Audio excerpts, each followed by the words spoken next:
content yenna alimu okuwemula alimu okukola ki era bawonize media kimanyi wenjogerera wano mbadde nfune simu nga nzija resolution ya UNCC ya UCC na yefulumye okugenda okubeera served ku radio zonna okulaba nti nno naawe ankolako interview singa onkolako interview nga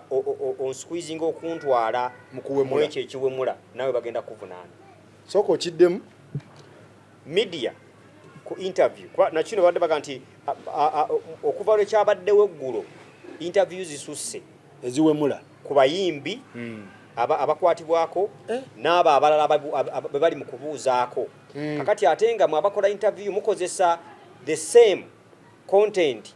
awemula okwagala okujjayo gwe kyoyagala okuwulira kati singa ontuuza wano mu interview yange nompushinga into that ekiwemula naawe bagenda kuvunaana ebintu byatandise dotambula of course nkugambye nti wenjogerera ne simu eva kujja kimanyi nti media houses zonna bagenda kuziwa that resolution from UCC bamaze mbadde njogera mu Amyonyango wa police nayo police olukiiko lutudde eno page gyendiko Yonyango yes bamaliza resolution yaabo kulaba nti bagenda kuyita abakulu bano bagenda basamoninga bonna ku police ekibuli bagenda basamoninga UCC eri mu kubasamoninga ebaagala bagende bannyonnyole kye bategeeza mu nnyimba zino then ne ministry ya ethics akakiiko akatwala pornography nawo kabeetaaga bagende bakabuulire bapromotinga ki balumya ebintu very serious oba very serious than you think very serious than you think mu mbeera eyo ne tuba nti one fe abategesi layini yaffe gye baatuwadde yaki kwe kutugamba nti temuddamu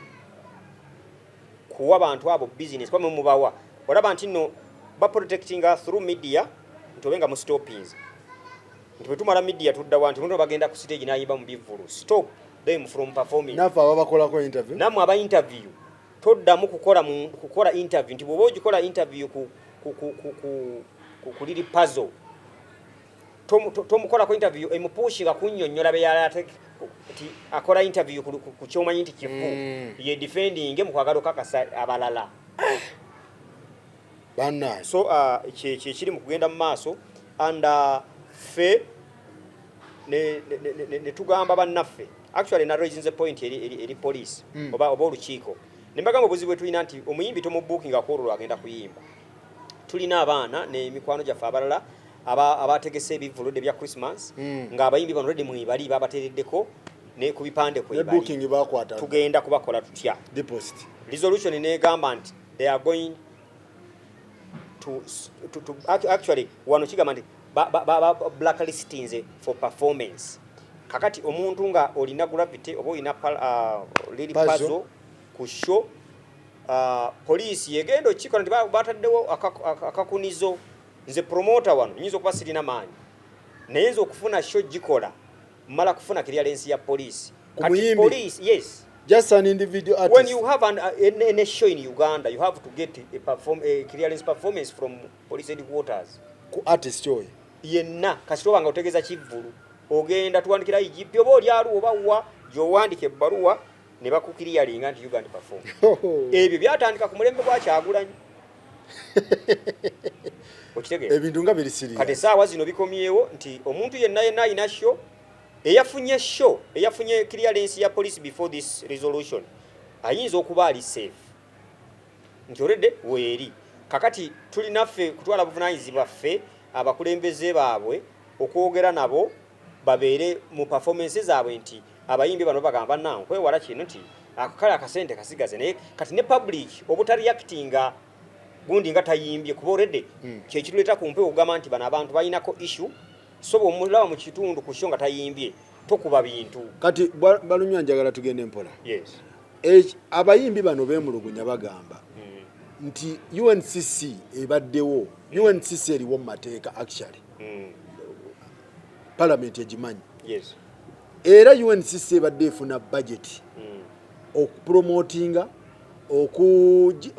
okupreventinga ebintu culture okola byonna emirimu gyayo ebaddewa ng'ebintu bino byapeninga. Ekibuuzo kirungi naye njagala kukiddamu mu ngeri efaana bweti. Embeera esobola okuba mbi olw'obukulembeze obubadde mu kifo. Musobola okubeera ne taata waka ng'abadde waali naye nga abaana tebasoma. Okitegeera? Kakati mu kiseera ekyo ku baana taata baazadde ne kubaako akoze obusente. Bw'atwala banno okusoma omubuuza nti taata yaliriddawa. Ebikadde tusobola ne tubireka. Essaawa zino ndowooza nti byonna ebibadde tebikolebwa amabega ebyo bikavalingi otambule n'ebikoledwa nti oba oli awo bano abazze mu kwakati bwe njogera ku fiina bamulonda ndoza juzi balonda Bebekulu ne balonda kwa Bebekulu naye kwali ku lukiiko be balonda mu governance empya ya UNCC. Kati basobola okuba bobbing an artist and what kuba luli babadde bawanda bantu nga tomanyi na gye bava. Kati basobola okuba nga bo eno ensonga yabakutteko nnyini bagala katutandikire wano kati obabulemingirawa. Anda ekintu ekimu kyenjagala bannayuganda tutegeere tuvenga mu kwekwasa ensonga bwebabaawo cause let us first point on that. Tuleme kugamba nti kakati ate lulinga tewakola booti kati ate lwaki bwe mba nkikola kati ogulwaki tosiima kyendi mukola kati. Kyogamba kuba bagamba nti okwepiica omusajja yakola ne ronchi ow'enkudi n'akola ne festival. Oluyimba ne lugenda mu matu g'abaana ne lukwata emitwe gy'abantu nga bali ludda wa UNCC. Ansa ndikuddemu baabikola ne bikolebwa mu lw'okuba nti nno kibadde tekiriiko akaayana baakomezaawo ekipya era ojja kusanga n'ow'enkudi abadde alina ekipya kyayagala okukola ki n'abalala bali mu kabaga eka bino bikola bwe biti. Wano wentunuulira ku Lili Puzzle nze bwe navudde mu meeting abayimbi bano mikwano gyange era kyenjagala bannayuganda manyi nti tewali muntu alwanyisa muntu. Those are my friends. Bombi nabakubidde nenjogera ne Lili Puzzle ne mugamba kubanga bwe twadde mu meeting nabagambye ne mbagamba Lili Puzzle ono ateekwa okuba naye yagenda na muyaga kubanga statement muziina ne ku media kuno ng'agamba nti nze nti actually ezijukira yali ku TVM yali ku TVM omwana n'amubuuza nti lwaki mutuwemula n'amugamba bino gavumenti byeyagala n'akwotinga prime minister on record genda ku Spark TV oyo footage bamulina ng'amugamba nti prime minister ali mu kugaba tractor za bulimi ekifo kye yalitambudde ne Sebate yayimba embuzi enkumbi eyamba azunga na gravity ayimba okwepiica kitegeeze bye baagala. Kyova olaba nti kati biri ebikola amakulu tebabyagala naffe katuyimbe bino kubanga bibakola ki biri tebabiwulira. Kakati eyo statement efaana bwetyo oba omaze okweteekamu omugwa omulago bulaga nti ekituufu ky'oyimba kifu naawe okimanyi. Omaze okweripa nti kyenyimba kifu naye olwokubanga kyenjagala kiyitewo kiyinza okukola kankikole ki kankiteekewo. And I call upon government nti olwaleero bwewesanga nti buli muntu ali mu kupoyininga mu prime minister oyo muzadde nti kibaleeta mu show zaffe olumu sina kutuwagira nnyo nti akuwagira oba kiki naye alaba omutuukiridde omusabye obuyambi nagamba waayi wendikankole ki kati nsuubira okuba nti nno mu embeera zino ezimugendako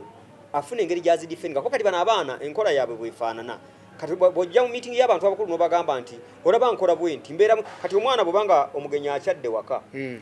gwe n'omunenyaako ng'alinnya ku mmeeza nagamba olaba njirinnyako taata waali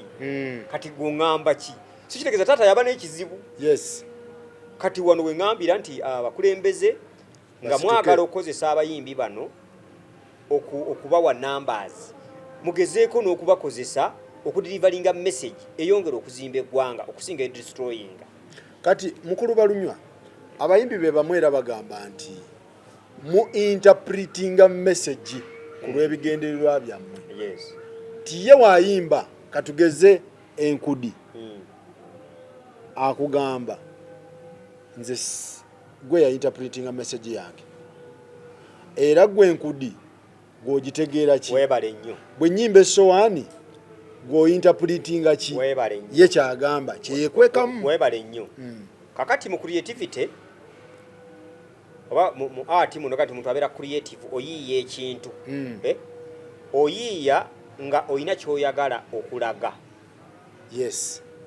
Art is an umbrella, is a side mirror of something. Nkola bwe nti nkulagembe nti nkulaga kino. Naye nga waliyo ekirala. Okitegeera? Yes. Kakati kyengamba nti kati gwe. Era gyegimu ku misango gyengamba nti egiri mu kuteekebwa ku balenzi bano okugenda bannyonnyole ekyo kyombuuza. Kati gwogenda tuteerawo wali mu Luganda enkudi otegeeza ki? Era bwe gaba mazina baagazina wa gwe woomanyi. Tell me. Nti anze nagamba nti mazina nkudi nti olwale boga nti lunyege omanyi gye gali abagazina. Bogamba nti muwogola mazina ga Luganda wali bagakola ki? Kati gwe tuwe culture ezina enkudi. Bwe gaba mazina. Explain that. Kibabagaza? Yeah, era singa badde bazze obooli awo eggulu mu meeting ne baba nga bannyonnyola that same. Twali badde obooli awo tutegedde. Kakati goli bwavayo gulevate ku kigambo kye kyayogera eky'oluyimba olwo olupya n'akikunnyonnyola nga tumugamba okay, if you say oyagala kugamba munyongo, omunyongo is an abusive word. Very abusive word. Kyongacho. Is an abusive word to some culture.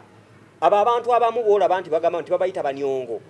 The northern and the what? Nabo tosola kimugamba natakuba luyi. Kivumo. Okitegeera? Kati bwanga gwe kyogamba nti gwe nabadde ntegeeza. Kakati nawe weekulyetigira omusango ku kali kyemu. Kali kyeri ekwata.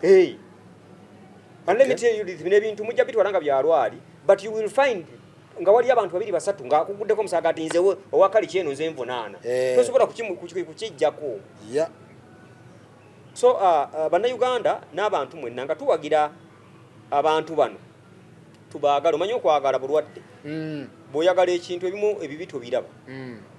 Naye ng'ate obiraba oba obisseeko bubisi nti Katikkiro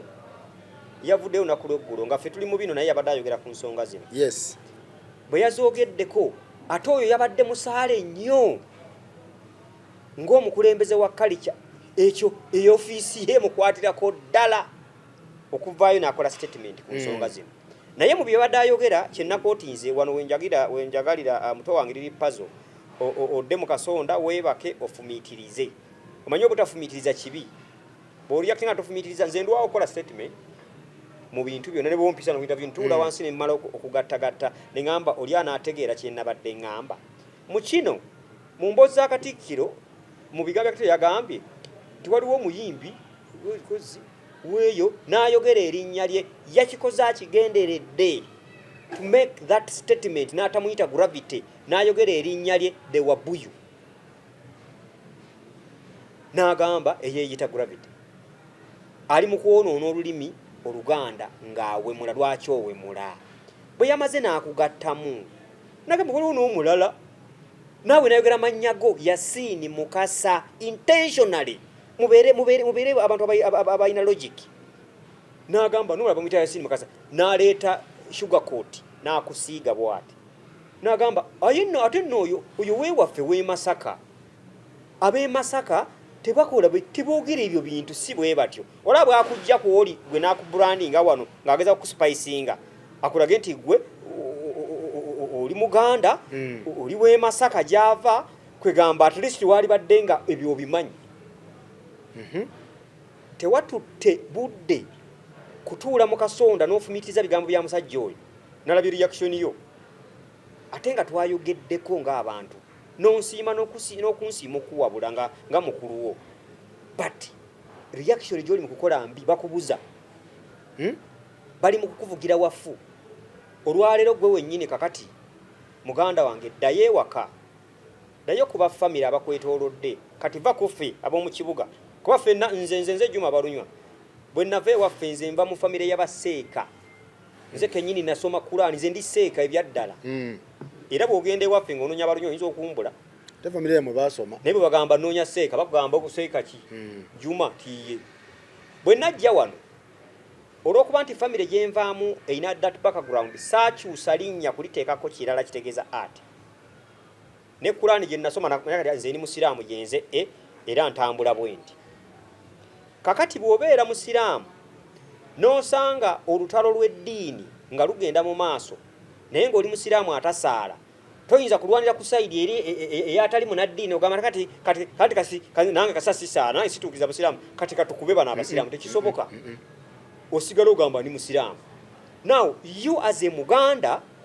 nga boogera ku lulimi Luganda ng'olina ensobi gye waseerereddemu dda avuddeyo agyogeddeko n'afuna n'obudde obumentioning erinnya lyo n'akuwumbawumba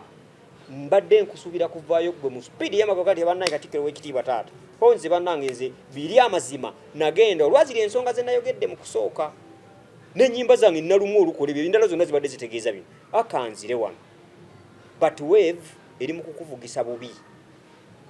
era ojja kwesanga nga ensobi zizze. Now wano we tulaga they are going to summon you tomanya nze mu bulamu saagala muntu atwala muntu mu kkomera nze sikyagala era ne bwe nzize omusango n'omuntu wesanga njala bisootinga awo tubimale ne kati bino ebintu olwokuba nti nno okuwaganyala kuzzeewo mugenda kuleetera n'abalala nti olwaleero bwe muliakitinga ku Katikkiro bwe mutyo mwe mulowooza abalala mwe mulina abamu ababawagira abalala abawagira ensonga eno kubanga tegenda mu maaso tebajja kuvaayo bongera obbatekako ekiyinja.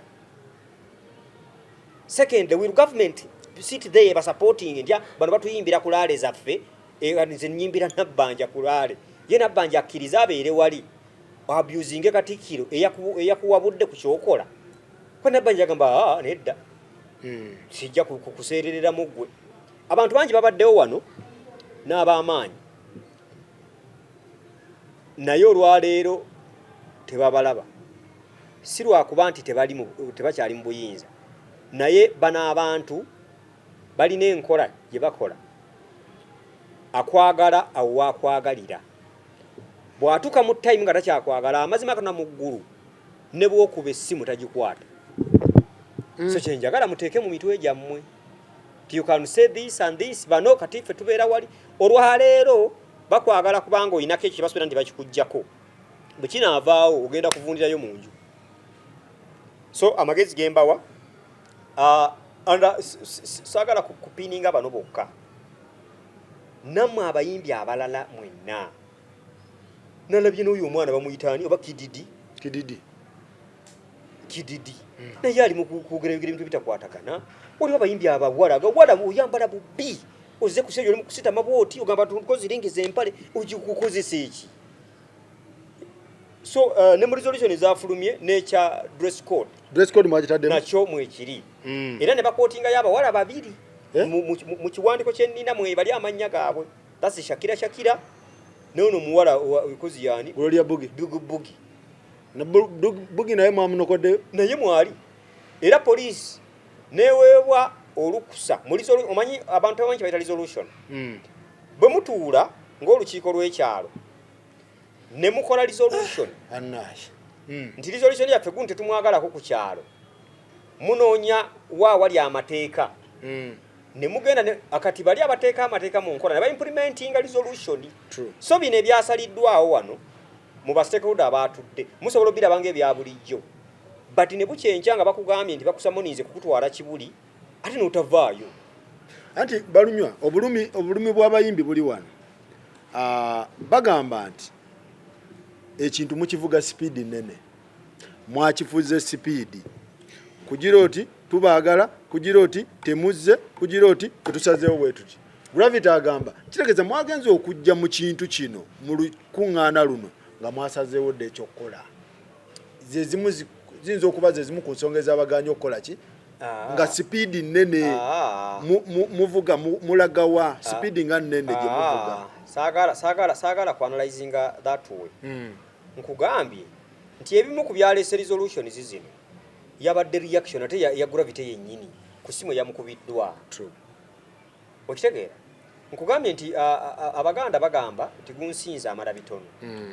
Oba oli awo singa babadde bazze nina interview bbiri zendabye kubanga gye bwazibidde angezo okulaba nga bitabuse nga comments nyingi naye njagala mwenna naddala ate mu abayimbi abali mu protectinga kino bw'omala okuteekayo video genda mu comments zo and you follow abali mu kukudda ku page yo bye bakuddamu by'ebituufu kubanga nze natuta obudde n'engoberera ekyo nga buli video yo omuntu gya postinze ngenda mu comments ogenda okugendayo nga ku bantu 3 abamuzeemu abo bona bali against abiri mu bamugamba nedda kya busiru nga abasatu omwenda bamugamba oli waffe kale tiimu yu kakati ekyo kikumala okugejinga line gy'oli mu kuyitamu tewali muntu alina lutalo nze nkugambye nti those people nze nkoze ne gravity ebbanga lyonna liri puzzle wampita na muzeeyi we anko balunywa anda ye muntu gwembadde nsingo kuba nti buli wabaawo ensonga mukubira nejjo bwe navudde mu meeting bwe bwe nasoose okukubira essimu nangamba baaba weebale naye kino ekikuvuga kifu one bino ebintu birina side bbiri njagala mwenna mubitunuulire nze ni musajja muyiiya mu mutwe gwange gwina ayicwegatta mangu mu kino nze n'ekirala kyendabamu nti bagenda kuleeta politics owa bino ebibiina federation ya mukulu Eddy Kenzo ne fiina entalo ze balimu ezawuma baziteeke wano wakati kati mu kuziteeka wakati olabe nti onakugamba nti nedda oli mutuufu nenga oli mukyamu nga takuvugisaawo naye nga gwena abantu bali mu kukukola ki kukuvaako nze waliwo omuyimbi omu sijja kumwogera linnya wano naye bwe naayogera ebintu abantu bajja kumanya bwe ŋŋamba omuyimbi yayimba nnyo mu myaka gya 2003 22 yes yali muzibu nnyo owakadongo kamu omuyimbi oyo yali abiisana kati waliwo Mamuli Katumba awo ng'awoze lelelile nga lumba lw'amaanyi kati omuyimbi oyo n'ayingiramu awo mu makkati abawalukaga abo nga bavuyavuya gundi ani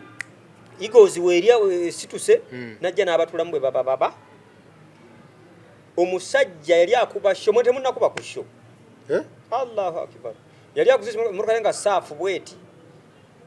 ng'ayinako ne muruka endala ngatama ne muruka nga 2 naye nga buli wamu yayimba buli wamu nze sinna kugamba nti erinnya nakuyambe sinnalyogera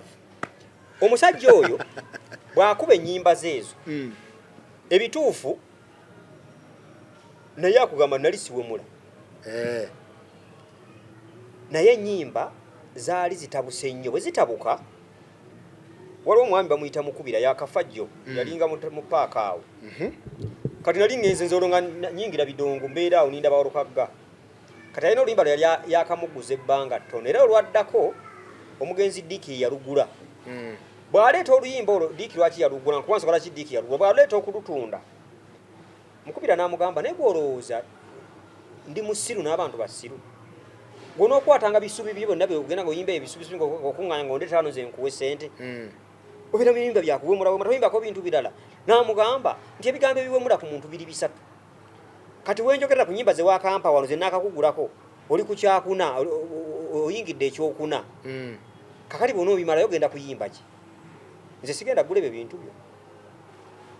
n'akwata oluyimba olwo omugenzi Diiki yalugula bw'alugula ate lwakola nnyo kyokka tannafa waali naye ennyimba okuyiiya kwamugwako okuyimba ennyimba endala ezisobola okutraininga nga ziri oba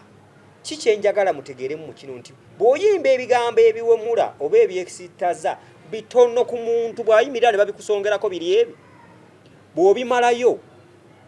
bw'oddamu okumuyimba osobola okugamba nti kakati omutwe omukono ebigere so nga ate society oba ensi mwe tuli eriko ebintu bingi bw'otunula bwoti byesobola okuba nga ne bw'obiyimbako tebiggwaayo kakati sirowooza nti nno abayimbi mwenna abalowooza ne mulina kuyimba bintu ebijja bibuminga ebiveewo nti interest eri mu kufunamu leero ng'enkya tojja kufuna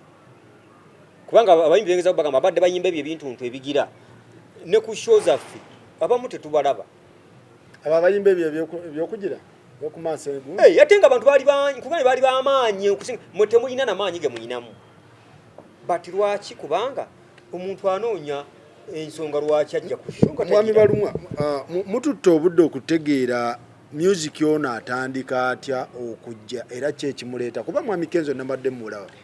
ng'agamba nti temumanyi nsonga lwaki abaana bano bayimba ennyimba gye bayinza okuba baziyimba in protest nga bayina kye beekalakaasizaako oba mututo okunoonyereza okutegeera oba tekyetaagisa kunoonya nsonga lwaki bayimba music yono. I do respect Edirisa Musuuzi nnyo ddala ate naye akimanyi muwe ekitiibwa muganda wange oyo ate mwagala musajja mugezi tulina ebyaffe ebitugatta bingi naye nze kyemusaba mu ye as a leader ebintu ebimu olina obikwata logically when you become a leader ku level kwali nti nze nga mpolereza nkugambye bano bayimbi bange nga mbawolereza nasoose kubanenya nembagamba si kituufu olwaleero mu kifo Kenzo mwali nga public eyogera ku nsonga eno nti bw'ongamba nti nno nadde nange ndaba interview ye nti abayimbi bano National Cultural Center ebaddewo nga tebayamba kati gye badde bafuna ssente ku stage emisolo gisuuse that is government kakati olwaleero ewaka bwe wabeerawo obuzibu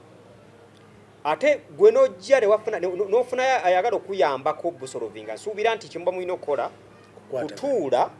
ne mugamba nedda bano balina omutawaana naye tukwate bwetu naye bw'ovaayo n'ogamba nti nno yagamba ekituufu tabawagira kitegeeza naye akimanyi tikikyamu but osuubira kukikwata otya naddala nga kizze kubanga olwaleero wetwogerera wano ayina Kenzo omanyi nti abantu bangi bali against this ekitambula nyumba z'obuseegu abantu tebazaagala completely ekituufu automatically kakati gwe ng'omukulembeze bano eyo statement teyeetaaga wano Kenzo givaamu teyeetaaga kugikolera wano ku TV ng'ogamba nti kati bayinza okuba balina kye bakola kitegeeza nti you are supporting them indirectly to do so batuuse kye baagala okukola nze nsubira nti ate ggwe olina kuvaayo wano n'obagamba nedda kifu kivumirira and you call them behind n'obagamba naye manyi muyinza okuba mukola kino naye kati tekibaddeewo wali nga sinnajja kati kenzize ngenda kukirwanyisa kikole ki kuba olwaleero tokyalina gw'onenya nga gwaliwo kati enkonyogo zigenda kukuba gwe kuba gwatudde muki mu ntebe kati beera example ku mulembe gwo nze logically politics mumanyi nti ojja kwesanga wano waliwo entalo between Kenzo and Fiina kati olwaleero Fiina wesanga ali mu kulyako show era kyembadde ngenda okugamba and you are fighting against the show lwaki Fiina and yako show kwe kudda ku side eri bagenda mulaba kanzire wano kati ebyo bifu olumu mu bintu ebimu wetaaga ne mubeera wamu kati ensonga zammwe ate ne muzize ebbali after this kuba kati olwaleero bw'ogenda bw'otyo abantu bajja kutandika okujajinga engeri endala so as a leader ekyo ngamba kati nze njagala Kenzo statement ye ntuufu njiwulidde namutegedde kati njagala kuwulira statement ya Prime Minister era munyambe mwaba muli mu munoonyi njagala kuwulira Prime Minister yes ku kino agamba nti omusajja ye mumulekeze ndi naye kuba kati okwepicha y'ensonga tasobola so kati kitegeeza kubeera abagasomera mu baluwa bo bagamba nti mu Fiina bino byonna byakola ayagala kulowoozesa bakama ba Kenzo abamukulira President Museveni oba kuba mu presidential advisor oba biki nti takola kamera eyo nsaba etunule wano takola Kenzo takola nti Fiina ayagala kulabisa Kenzo kati ekyo kikyamu kyembagambye nti bannange ebintu ebimu tebyetaaga kusoma mu kitabo byetaaga kubeera n'amagezi mazaale this is two different offices biri za njawulo Kenzo office ye ndala totally is a federation etwala abayimbi eri wali is a senior president advisor eyo leva ate endala ku Fiina oba otegere nti Kenzo ayina ebiti bibiri nga byanjawulo ayina ranka ennene senior presidential advisor ku Fiina waggulu ddala nna eri mu masanso kati najja nadda ate nadda wansi wa Fiina mu hierarchy mu appointment eya federation nti kiri ekitongole kye kitwala wano wooli kakati olwaleero Fiina ayinza okubanga tayagala kifo kya Kenzo kya kukulembera abayimbi kubanga bw'abanga yasaze nadde eno mu ministry ayinza okuba nga yavuga kubeera iddi wa National Cultural Center nga kyavuga so nze ndowooza nti obutateekawo ntalo na kulwanagana gwe naawe vaayo anti tosobola kuwagira kifune kiba kirungi vaayo teekewo embeera ku kino ekibi oli kyakusooseeko omukono ogambe nedda nze ekyo badde okigendako naye nange badde nkivuga bwe nti alage logically naye akiriko logically gokitwala bwe naye kati ate nze mu bukulembeze bwange nze wano we mbadde nkutte era layini yiino I think mukulu balunywa ekiruma Kenzo kiriwo kiti nti we mwabadde muyisa ebibaluwa bino okuyita abantu bano Kenzo nawulidde mu statement ze nga mpuliramu ekigamba nti mwandisose ne mubasindika ewa Kenzo because ye president waabwe abayimbi bano n'ayogerako nabo n'afuna endowooza yaabwe ku kintu kino ekibayisa n'ababasindikira temwakikoze accident ebera mu bureaucracy accident ogimanyi tebera mu tevala bataka kibayita emergency bagita casualty nti accident bwegwa ewantu akutuse emikono akutuse amagulu bamuyola kumutwala mu casualty bamujjanjabe kati bwe muza mu protocol eyamusoke mutwale wali bamukebere weight nabijiro osobola kutamujjanjaba kati muhene embeera eyazze I told you nti nze bampereze baruwa nabadde nina kusomero nejjo nabadde okuba mu class naye ensonga bwe yazze ne tugidiscussinga ne bannange mu byonna byonna kyenjagala tuyige wano wetulaze administratively nti kasita bakukera ku machane bakulonda ati oli mukulembeze don't put yourself on pressure nti buli kimu nze nkikola kola structure kati what you do delegate nti mweyo meeting ezo kwa yali yetagisa Kenzo nga muntu kati ate kino kyensuubira nti kyali badde ekituufu National Cultural Center etwala federation zizino oba mbulede tutwala fenga creative art yeri waggulu era nawulira bagamba nti no tebayina mandate ebayita oba mukyamu wali we tugwa we watutwala National Cultural Center nene bwe malo kuyita oba ne yita federation zizaffe gwe genda kati nze bye najjeeye eggulu nazze nembigamba lukiiko lw'abakama bange konze gye mwantumye bino bye byavuddeyo era resolution yaffe fenga ba promoter tuina meeting ku Friday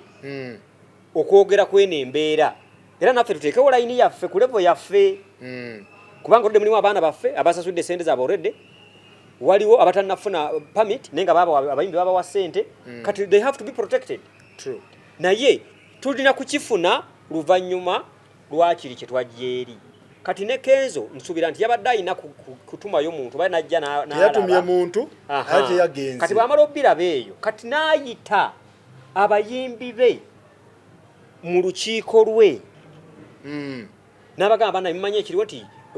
eno olwaliro kankulaga level ya ministry nti minister bw'ayita ba commissioner n'abayita bajje buli commissioner wa culture owani mu level zaabwe eyo abayina kyayagala badilivalinge mu commissions zaabwe kati commissioner ina kugenda n'owuliriza kyagambye bw'amala okikugamba n'okomawo n'oyita commissioner yagamba manyi kati kino kye kiriwo naye tukoze tutya nti omanyi nti olwaliro singa ekyo mukulu Kenzo kyekyakoleddwa wali badde waliwo level kati egamba kati nze bwe twavudde mu lukiiko n'entula n'abantu bange kati kino kye twasazeewo abaana bano twabagambye nti ekibonerezo kinene naye kati kabeetonde oba ffe nti twagambye nti kati okubateekako ekikundi nga bakola sente tusaba kino so teyabaddeyo mu meeting teyasindise representative atajja nnyonnyola nti muli bakyami kitegeera kakati kimwemulugunya nze ndoza tekiba kituufu kubanga ffenna omanyi wano wetugenze ffenna tuli bapya njagala tuleme kweteeka mu levels nti nze ndi wa kitalo oba nze ndi bwe nti ffenna we tuli wano ffe tubadde nga tukuba bidongo byaffe nga buli mwalina level gyali naffe twazeeyo buzi kusoma bintu bimu kutandika kumanya omanaginga otya ebibyo olaba ne bizinesi ezaffe zetutambuza nga zikale zitutagalako omuyimbi yagala mubukingira ku ssimu yagala bali mutugamba nedda olina okubanga okola booti kati tubiyige ate tubigoberere tutuuke gye tulaga owekitiibwa Katikkiro Charles Peter Mayiga yakoze statement egamba nti baba gobye ku ennyumba za Gravity teziddamu kuba ki ku Telefina ne ku CBS Gravity n'amugamba ekyo kyogezaako kukola abakozi bo baali bangoba dda zibadde teziyita eyo kati omuyimbi waaba asobola okugamba tenyimba zange teziyita eyo kitegeeza temumulinaako control kati ate mumugamba mwagala mukwata mugenda mukwata era mutya kuba zirina gye ziyita point ya Gravity nungi naye si ntuufu olwaleero okay Gravity ayinza okuba nga tabadde takubwa nnyimba ze ku BBS ne CBS tezikuba naye mu nkuuka za CBS abadde ayimbamu emirundi mingi abadde performing kitegeeza nti abadde ayina connection n'ekyo kyakubiri Gravity tayimba mu luzungu ayimba mu Luganda okay kakati nzendo za CBS yemu ku radio ezikyalina monopoly ku music atambula ne zigamba nti olwo nedda nali nkola ekivulu kya B2C nengenda okati nali nkola akalango eyo production nengamba omwana nti ntekeramu oluyimba baluyita kibannange nga lwa luzungu lwa Luganda lwa B2C olwakayimba bakayita kibannange omwana ngamba nakibera munaga nti tulimu ne mugamba lwaki nanga tulimu ekigambo waliwo ekigambo ekyali munagamba tebaluteekamu okitegeera kakati nti balinayo that element kati olwaleero lwaki babikola nti they are protecting their culture kubanga ye center ya culture mu kye bategeeza Luganda ne Buganda so olwaleero Gravity ng'otambula nti kati ziyite eno ne zitambula bwe zimala ziconcentratinga wano mu central teri music bantu gwe bagamba nti gwe baagala generation yeri mu kuleeta okutaputa that ekintu mu mbeera yonna kakati nze njagala onkolera ekintu kimu bw'abanga music mubi oli ayimba ebyamakulu kati njagala bajjeko bino bayimba oli abantu baleme kumuwulira ne lwaki nti omuntu buli lwabaawo ekintu ekibi omuntu aba ayagala kukigezesa akirabe kikola kitya kati gwe gy'okoma okukimuteerawo nga naye atandika okugetinga interested nakyo so kitegeeza nti gwe kijjeewo omulage ekituufu era ajja kukitambulirako nze eddiini mweziri nnyingi muno mulimu abakatoliki mulimu abalokole naye kasi abandaga nti obusiraamu bwe butuufu we nalemera yes so omuyimbi okwekwasa nti abusive music abantu gwe baagala alimba kubanga ali mu society emulesa abikole bw'anaaba talina gy'abikolera ajja kuyimba ebitu kati gwe genda ogule moroka lubi terwakola genda ogule moroka lwakola bulungi bulungi waludde omuntu omu ng'agamba bayabadde lipazo oyo agamba gundi wano nayimba oluyimba n'omwana yagwa mu accident gundi yani kyalimpa yayimba oluyimba lulungi nnyo naye kati yagenda kufiira mu nju artist kyalimpa yayimba oluyimba olwo nga lwakabi era yensonga laki tumwogerako era abantu bamwagala n'ebivulu n'abikola nebyo byamuviirako n'accident ezo zoolaba kubanga yali ayimba oluyimba nga lulungi abantu balukola ki ne bamuwa to manage his resources eyo nsonga ye tokitaginga na music kubanga bwe yaluyimbira olumu bweruti nga lwayinawo kubivulu nga nawamu tasobola kuyimbawo ng'akutte bingi kitegeeza nti yakola ssente kati mutawaana gwe na mutwe gwe okumanaginga resources ze n'okumanya kikyenzizaako olaba nayimbye nno nga lulungi lwaki tayongerayo olulungi olufaanana ng'olwayongera ofuna singa wabeerawo ababbi b'enkoko ku kyalo nga bagenda bazibbabba bagamba nti bano batubbira enkoko kale bakedde ku makya ne bakukwata abaganda tebaali bajega ne bagamba gwe bakwatira mu kituli omubbi kati kwolwo gw'ogumala kati mwene embeera bayinza okuba babaddeyo kati wesanga mwe mugudde mu kitimba kakati ate mwe bwe buzibu no buli mu kino ekintu nti musobola okukozesebwa as an example to others ate kiba kibi you can be an example to others nkugambe nti luno olutalo lunene mululabye lulinamu bannaddiini lulinamu abakalica kati nga mugyeemu ffe tituli kufe ku byendongo wano mulimu abalala era mu resolution eziri kuno ezayisiddwa nti mu preach egenda okukolebwa mu festivals bannaddiini bonna basabiddwa kwogera ku nsonga zino kiri wano mu resolution ezayisiddwa bannaddiini ensi yonna gundi Uganda yonna basabiddwa okubanga ensonga z'abakulembeza mu kubuulira za nsonga z'abalenzi bano ennyimba ne gye tulaga kakati lwaki gwe oyagala okubeera sita mu bubi so kati implementation eno egenda beera etya okulaba nga ekintu kino kigguka mugenda kikwata mutya because wotunulira music afuluma generation eno yonna new generation bano abaana abazinazina ku TikTok abasinga bonna message bagiyisa eyitamu yonna ya gundi sectors zino ezazze mu nsonga eno obuvunaanyizibwa obusinga naddala obuli ku social media bwateekeddwa mu mikono gya UCC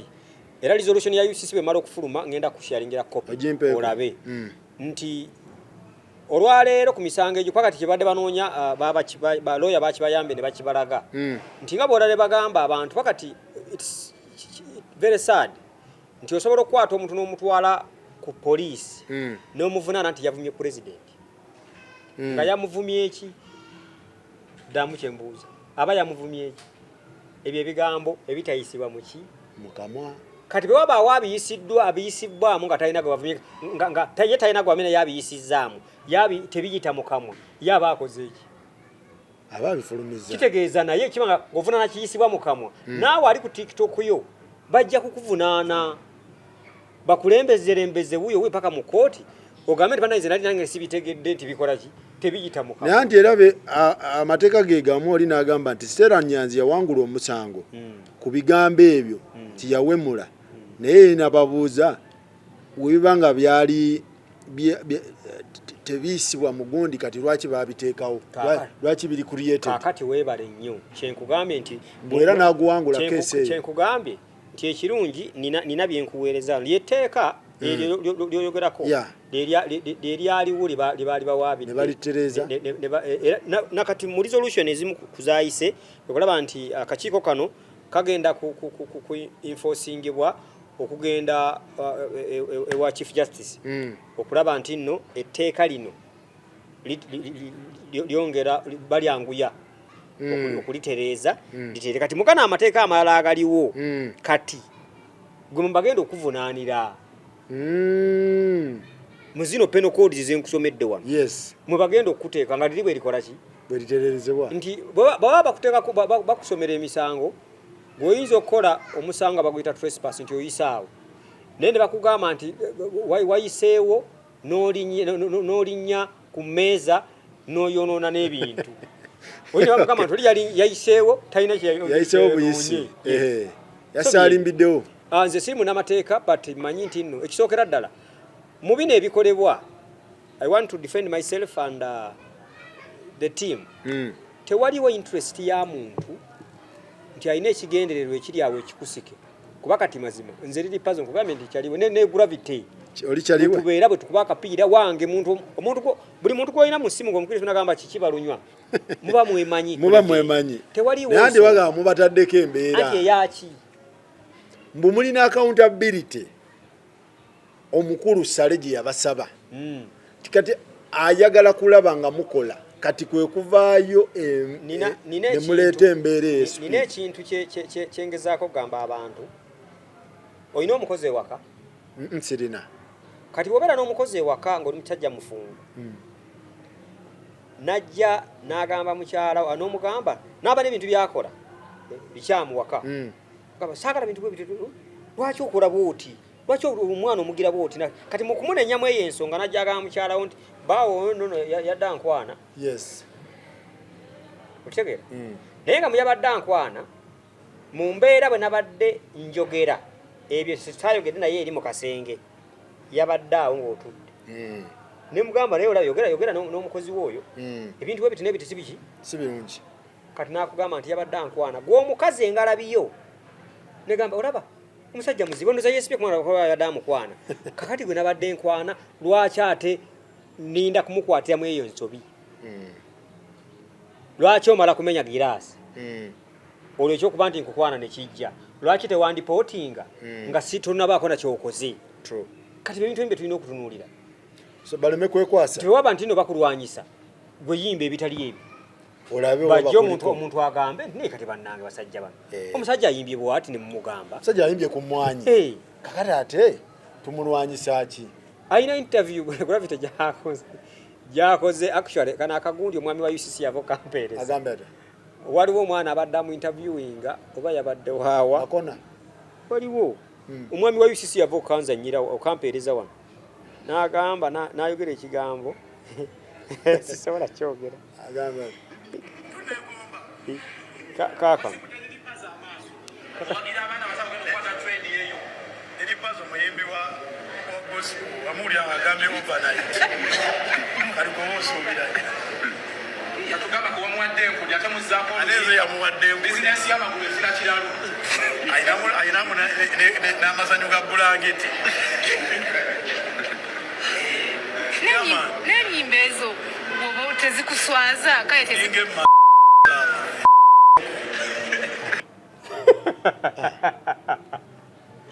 nze sisobola kukyogera. Now tell me what? Ku TV? Tell me what? This is an interview. You know, Dr. Actually, gundi that is too much. Ono Onyango. Nenga Dr. Onyanga ampereza. No, Dr. Wamala ampereza.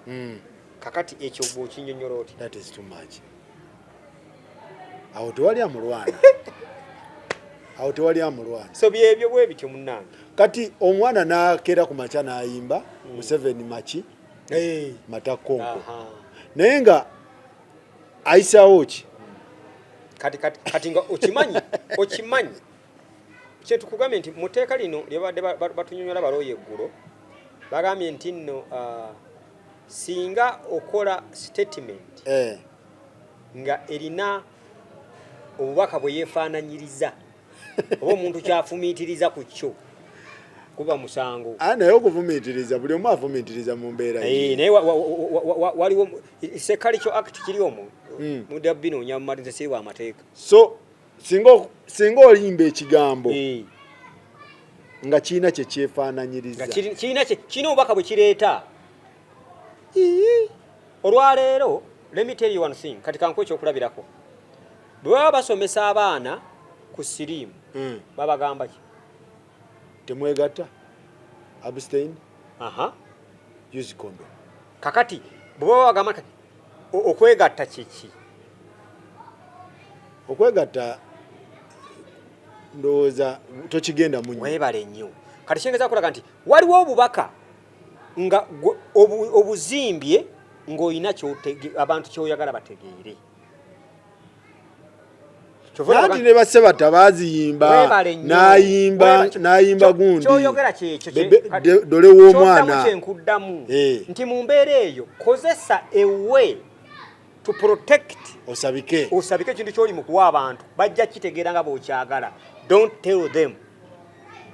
Kubanga n'abayigiriza abaana bagamba temukola bino kubanga mujja kulwala siriimu. Tebabagamba nti bw'okola bali badde babasuuliraawo. Naye basabika. Abayigiriza abaana endwadde ezo bwe zikola na biki balina bakwata era ne bamanya nti kino baŋŋaana kiri. Kati bwe tokibaleetera ku mmeeza. Anne Gravity ajja kugamba bwe nakuba akayimba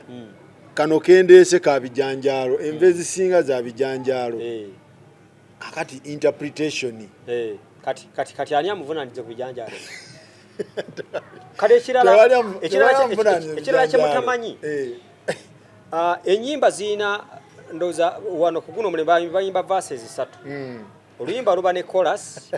ne luba ne verse. Kati abayimbi bano we babulira olaba liri puzzle mu luyimba lwe olw'enkudi. Asobola okuyimba ekintu kyenkudi nga tekirina makulu. Gyawunzika akitutte mu byayongeramu nga byebikola definition y'ekigambo kyabadde ayimba. Kati webeera kye batamanyi mu bino nti bano abasajja abali mu kupane aba UNCC bwe batuula technical team bwakwata olima aluteeka wali nga bakola sitanza zaalwo kale gwabadde towemula ogamba kwepiica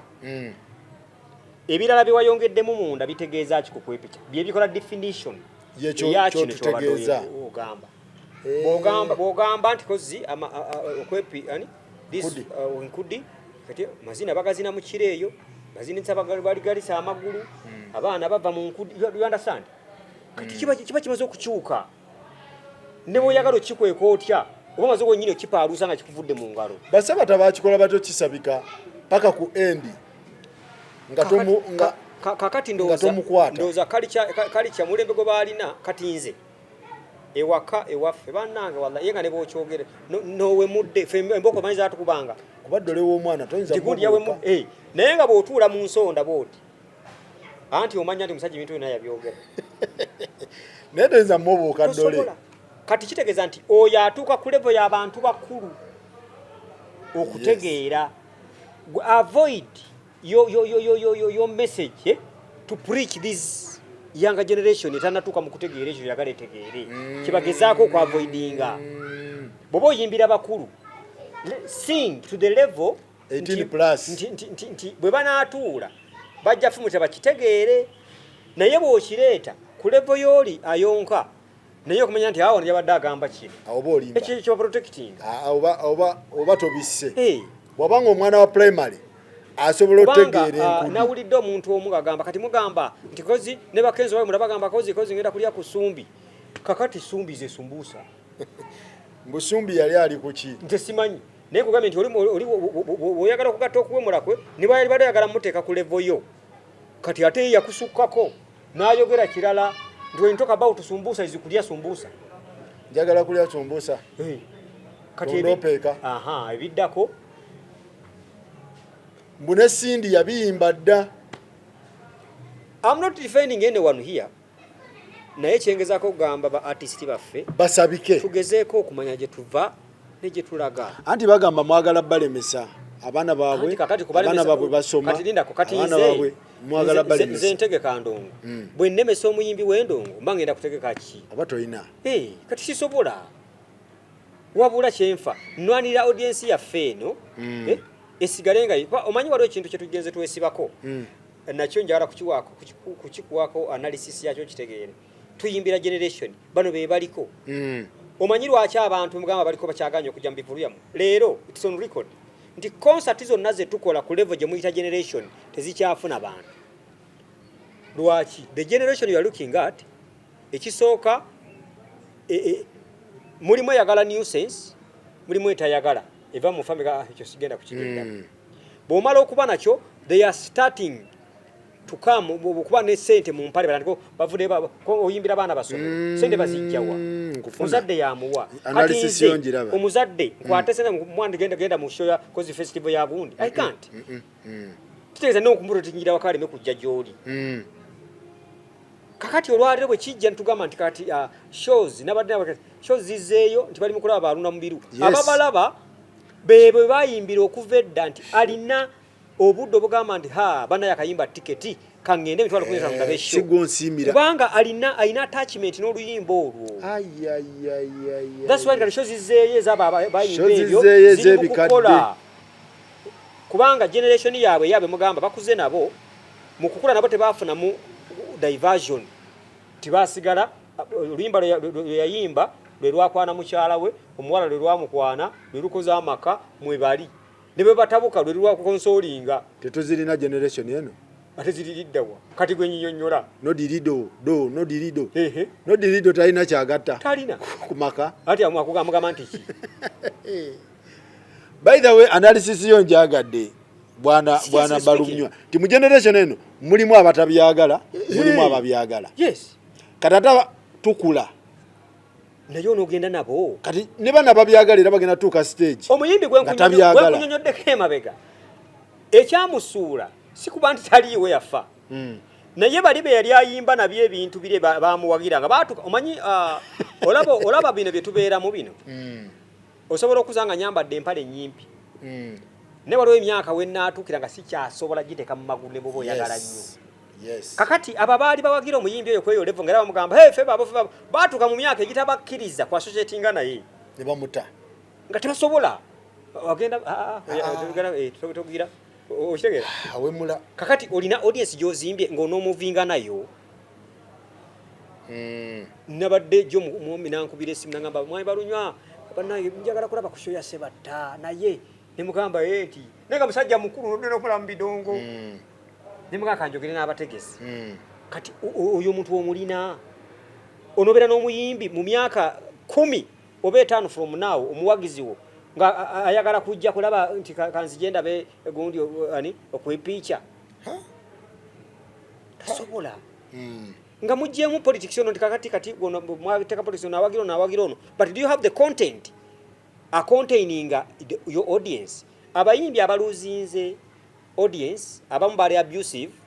ne politics baruka ne babifuna amalala ne bogera bigambe olumu ebinyiza abantu ababa nga tebabyogedde bagendayo mwezi abantu gye batawagira nolwo kwa basigala nga balina good music era abawagizi babasigaze I think obwongo bwe bateekamu okuyiiya bino bwe baba bakozesa of course okuyiiya bino ndowooza omuyimbi asigalayo when you tell me about creativity tinze nkozesa creativity nenkyusa ebintu kyusa ku kirala ekitali ekyo abagamba audience kyeyagala etyeyawa tekyagala kugambye so mutwale obudde mugoberere ebintu bino ngaba media mujja kulaba nti olwaleero omwana omuwala oba omulenzi ayina emyaka wawuliranga ebyekisirwa byagala nnyo n'aba n'ekiseera agamba nedda kyokka ate gwe ali mu kubimuwa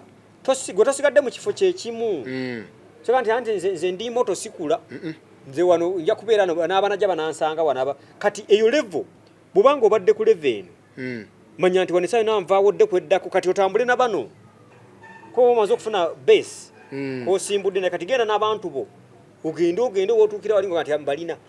naye ati waliwo n'omuyimbi ajja okugamba nti waliwo generals ezibeera explicit ezisinga kati nga dancehall music ebiseera ebisinga abeera 18+. bwogende Jamaica era olaba dancehall gwe bakuba abeera w'abakulu kati omuyimbi ayinza okugamba nze ndi muyimbi wa dancehall ndi Bafana so ebyaffe bye tuyimba biri hardcore abo bali batya kakati ayimbe naye ku mwanya kuseseyo ekintu ekimu nti music w'abantu abo ayina bwagenda Bafana asobola okutwala eyo n'abanga akutwala n'akuwesa n'akuzza eno okitegeera kati wesanga nti ayina kyalotetingirako bw'ati naye tagenda direct n'agwayo eri era newesanga olwaliro nti ayinayo abagamba nti Bafana ono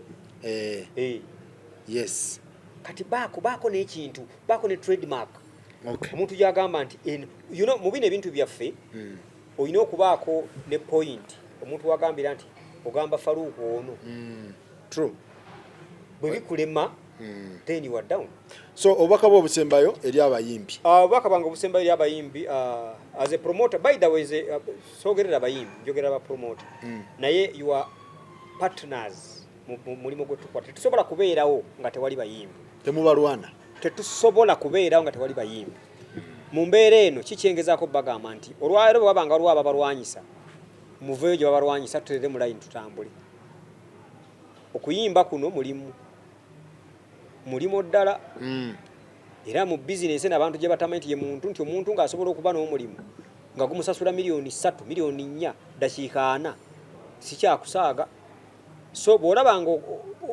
ogenda awanaakulemesa okufuna essente ezo weetereeze otambulire watuufu tewali akulina ku lutalo tewali akuwalana kubanga olwaleero bw'owalana omuyimbi okole ki oyimbe kyayimba oba omukolere ki saate era bw'omulungamya n'akola ebirungi era asigala yakola ki yafunamu saagala mulowooze nti abantu abali mu kuvaayo abazadde b'abaana banaddiini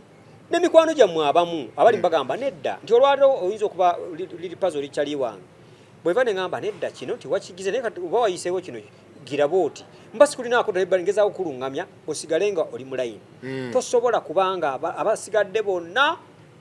bakyamu nga gwe mutuufu waliwo ekigambo kye bayita die hard ekintu ekyo nno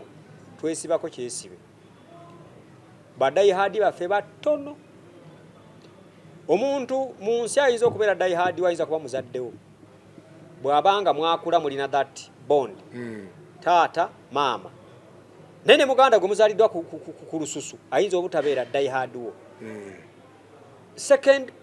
people ababeera close to you as a bond yali badde mukyalawo kubanga mugabana obuliri musula mwena mbeera nti amanya ekikutamba naye nabo olumu atuuka naba nga takyasobola kubeera oyo gw'ogamba owookusatu ye mwana wa kuva muntu mwe tolimu mwana gamba taata wange ate naalaga wa kakati saagala mu buzeebuzibwe olw'abantu bano abakuba enduulu omugenzi Kafeero alina oluyimba lwe yayimba n'agamba nti ng'ayimba kuki wegendereza enduulu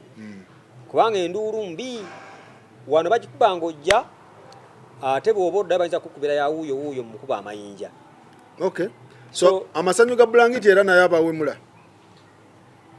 Kakati mpozi era nga olina ekizibu.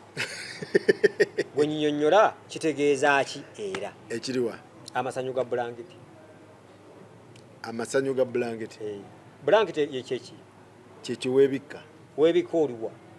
Mu buliri. Kati lwaki tugambye nti amasanyu g'omu buliri? Aba so your message is sent off. Automatically waliwo ekirala kyoli mu kuhidinga. Kati olwaliro wagamba amasanyu ga bulangiti n'oyongerezaako by'oyagala. Omwana bw'amala okuwulira aba ayagala kugenda mu bulangiti aba amasanyu go gaba gatya. Ki onagamba amasanyu what? When you be in blanket what do you do? Ate agambye weebaka n'ogira boti n'ozaala omwana. Mikono waggulu. Okay. So kati kyekiddako eri abayimbi bano? So far as promoters ensonga yaffe twagibagambye and tulina meeting Friday ne bakama baffe twalowooza ntwagala kwogerako ne side y'abayimbi okulaba tusobola tutyaffe kuba kino kyaffe tukwataganye tutya okulaba nti nno eno embeera tugijjawo tusobole okutambula kyokka tusaba poliisi nti nga tukyali mu zino ensonga tulina abantu abategese ebivulu byabwe already nga bamaze dde okuteeka sente nabiki tubasaba nti abo abasobodde okukiriyalingibwa babaleke bakole then nga bwetwogeraganya n'abayimbi bano okulaba nti nno ennyimba zaabwe ezo teziperforminga ku shows eziriko okwewala ebizibu ebirala. So n'abeetegeka okuyiiya ennyimba z'obuwemu babikome ekyo kiri obvious. Webakwata n'oluyimba mulina ku bibonerezo oba mukyabagabo bazi kintu mukitwale mu parliament ebibonerezo ebigenda okufuluma ezimu zino zakoleddwa resolution and etiimu y'abalooya aba UCC ne UNCC ne ethics ne police bali mu kukolera wamu okulaba nti nno bakuliyetinga bino okufuuka amateeka gagende ku floor ya parliament. Yesebo agakangavula omuyimbi esebo oba wa comedy oba ba comedian mu abatadde creative art yonna creative art aba stage simanyi comedy store simanyiwa bwekiri bonna esebo. Alright, mwebale nnyo mwebalire ddala ensonga z'abayimbi bwezityo ne vulgar music bwezityo bweziri ng'okyogerako ki ng'olaba ki naye nga bwe tukuba kutaasa nsi ndowooza tetulina kutunuulira byano oba bino tutunuulire ekiriwo ekireeteddwa as long as kiri mu mutima mulungi ndowooza tutambule n'ekyo tubeere nga tweyongerayo. Mwebale nnyo mwebale ddala ate tugenda kusukkawo tulabagane next time.